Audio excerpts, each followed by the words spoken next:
እኔ ግን ቢቀርብኝ ይሻለኛል። እናንተ ሂዱ። ቶሎ ነው እኮ የምንመለሰው፣ አንቆይም። ምን እሱ ስራ አይደል እንዴ ያለው? አብረን ጊዜ ካሳለፍን እኮ ቆየን። እኔ እየፈራሁ ነው። ነይ እባክሽ፣ የፈጠነ ነው የምንመለሰው። እንዴ ምሩ፣ እየነገርኳችሁ ምን ብዬሽ ነበር? በቃ ተቀብዬ ልመጣ ነበር። እንዲህ ሆነሽ አትጫላልኩ?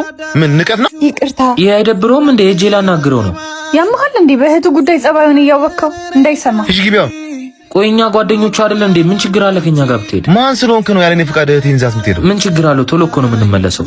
ምን ችግር አለ ትላለህ እንዴ? ወንድሜ ተረጋጋ። በቃ እናንተ ቁረጡልኝ።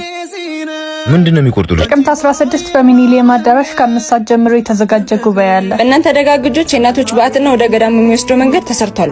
አሁን ደግሞ አባቶች በበዓታቸው ጸንተው እንዲቆዩ በዓታቸው እየተሰራ ይገኛል። ትኬቱን በ100 ብር ብቻ መግዛት የበረከቱ ተካፋይ ይሁኑ። በተለያየ ምክንያት በአካል መገኘት የማትችሉ በአገር ውስጥም ከሀገር ውጭም ያላችሁ በእነዚህ አካውንቶች ድጋፍ ማድረግ ትችላላችሁ። ለስጋችን በረከት ለነፍሳችን ስንቅ ነው።